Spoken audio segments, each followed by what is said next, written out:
The Trump administration's Iran policy was built on a bold gamble, one that would reshape the U.S. approach to the Middle East and send shockwaves through global markets. The idea was simple but aggressive. Maximum pressure would force Tehran to capitulate, or at least bring it to its knees economically and diplomatically. The core tactic was a near-total ban on Iran's oil exports, aiming to cut off its main source of revenue. Oil, after all, was the lifeblood of the Iranian economy, funding everything from government salaries to regional military operations. Trump's team believed that economic pain would bring Iran to the table for a tougher nuclear deal and curb its regional ambitions.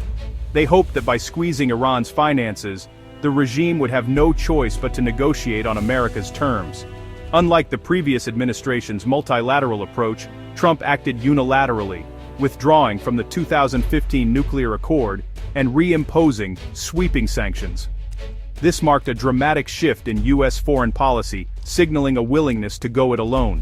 The U.S. threatened not just Iran, but any country or company that did business with it, leveraging the power of the dollar and the American financial system. The message was clear: defy U.S. sanctions, and you risk losing access to the world's largest economy. The world was told, trade with the U.S. or with Iran. But not both. For many global businesses, the choice was obvious, and they quickly pulled out of Iran. Initially, the strategy seemed to work. Iran's oil exports plummeted, its economy shrank, and allies reluctantly complied. The Iranian rial lost value, and ordinary citizens felt the pinch as prices soared. But the plan overlooked one critical factor: China's willingness to defy American pressure. As the world's largest oil importer, China saw opportunity where others saw risk. As Iran's economy reeled, China emerged as its lifeline, refusing to bow to U.S. demands. Chinese companies continued to buy Iranian oil, often using creative methods to evade sanctions. This miscalculation would ultimately undermine the entire maximum pressure campaign. U.S. officials grew frustrated as Iran found ways to survive and adapt. The stage was set for a global showdown over Iranian oil, with the world watching to see who would blink first in this high-stakes contest. With most of the world complying with U.S. sanctions on Iranian oil, a new chapter in global energy politics was unfolding. Countries across Europe, Asia, and beyond had already scaled back or halted their purchases, bowing to American pressure and the threat of economic penalties. But China stood out as the last major buyer of Iranian oil, refusing to fall in line. The Trump administration, determined to squeeze Iran's economy, zeroed in on Beijing, recognizing that China's continued imports were a lifeline for Tehran. In May, President Trump issued a blunt ultimatum: any entity, no matter how large or powerful, buying Iranian oil would be cut off from the U.S. market. This was a dramatic escalation, leaving no room for ambiguity. The message was clear: China's state-owned energy giants, like Sinopec and CNPC, would face severe consequences. All waivers were revoked, and the administration signaled zero tolerance for any violations, no matter how small. The White House believed that China, despite its economic clout, wouldn't risk losing access to the vast U.S. financial system just to secure discounted Iranian crude. The stakes were enormous, with billions of dollars and global market access on the line. Oil prices surged as traders and analysts braced for a potential showdown between the world's two largest economies. The uncertainty sent shockwaves through energy markets, raising fears of supply disruptions and higher costs worldwide. For President Trump, this was about more than just oil or sanctions. It was a test of American global leadership and resolve. The administration wanted to prove that the U.S. could still dictate the rules of international commerce. Forcing China to comply would be a powerful demonstration of U.S. dominance on the world stage. Failure, however, would expose the limits of American influence and embolden rivals. Yet, behind closed doors, U.S. officials were deeply concerned. Sanctioning China's biggest firms could trigger a full-blown trade war, disrupt global supply chains, and send shockwaves through the already fragile world economy. The administration found itself caught between projecting strength and fearing the unpredictable fallout of a confrontation with China. This tension, simmering for months, was about to come to a dramatic head, with the world's attention fixed on Washington and Beijing.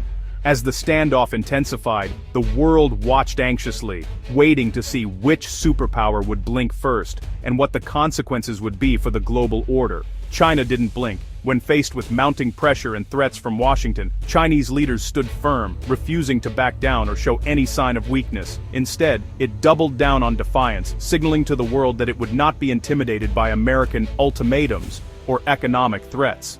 Publicly, Beijing condemned U.S. sanctions as illegal and unjust, calling them a violation of international law and an abuse of power. Privately, it kept buying Iranian oil, quietly increasing imports, even as the U.S. tried to tighten the screws. Chinese companies found creative ways to keep the oil flowing. For China, giving in would mean surrendering sovereignty and setting a dangerous precedent, one that could haunt its future dealings with the West. Chinese firms used their own ships, local insurance, and non-dollar transactions to dodge U.S. oversight. They built a parallel system, designed to operate outside American reach. Iranian oil was rebranded and shipped through shadowy routes, with tankers often changing names and turning off tracking systems, making enforcement nearly impossible for U.S. authorities. China bet that the U.S. wouldn't risk a full-blown economic war by sanctioning its biggest banks or energy companies, knowing such a move could destabilize global markets. The result? A thriving gray market for Iranian crude, with China as the main customer, quietly fueling its industries while others watched from the sidelines. This wasn't just about cheap oil, it was a strategic move to challenge U.S. dominance, deepen ties with Iran, and assert China's independence on the world stage. The maximum pressure campaign had created a two-tiered market, one above board, one in the shadows, with China thriving in both worlds.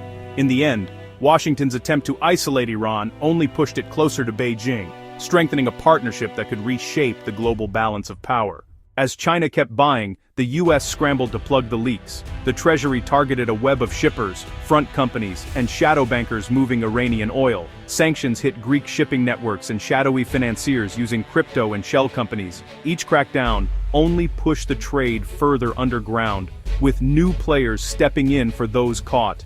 The illicit oil trade became a high-stakes game of cat and mouse, profitable, decentralized, and nearly impossible to stop. The U.S. spent vast resources chasing ghost tankers and crypto wallets, but the oil kept flowing. The more Washington tried to control the trade, the less visibility and leverage it had. The campaign to cripple Iran's oil exports was devolving into an endless losing battle. By mid-2025, the failure of maximum pressure was undeniable. Sanctions hurt Iran's economy, but didn't stop its oil sales or force regime change. Iran adapted, building a sophisticated evasion network with China as its anchor. The U.S. lost track of who was buying, how much, and how payments were made. Oil flowed through opaque channels, with revenue funneled to Iran's most hardline factions. The policy meant to weaken Iran instead empowered its shadow economy and the IRGC. Meanwhile, U.S.-China relations soured, complicating cooperation on other global issues. Washington faced a stark choice: escalate against China or quietly accept defeat. Quietly, the Trump administration began to shift course. Rhetoric softened, hints of flexibility emerged. At a NATO summit, Trump suggested easing oil sanctions, even implying China could keep buying Iranian crude. The White House tried to walk it back, but the message was clear. The U.S. couldn't stop China and needed a new approach. The administration realized it had to balance containing Iran with competing against China. Aggressive sanctions risked a trade war. Cooperation was needed for regional stability. The hardline strategy had reached its limit. The U.S. pivoted from confrontation to accommodation, tacitly accepting some Chinese purchases in exchange for broader cooperation. It was a pragmatic retreat, dressed as diplomacy. The era of maximum pressure was quietly ending. In a final twist, Washington reversed course entirely. Having failed to block China from buying Iranian oil, the U.S. now encouraged it to buy American oil instead. The new pitch: buy from us, not from Iran. No sanctions, no headaches. American producers welcomed the chance to compete for China's vast market. The U.S. shifted from economic warfare to commercial diplomacy, hoping to outbid Iran rather than outmuscle it. By allowing some Iranian oil sales, Washington hoped to win Chinese cooperation on other issues. The maximum pressure campaign, meant to showcase U.S. power, had backfired. Instead of isolating Iran, it strengthened the Tehran-Beijing bond and forced a humiliating policy reversal. Now, the U.S. was asking its chief rival to buy American oil, a stark lesson in the limits of power. In the end, even a superpower can't always dictate the rules.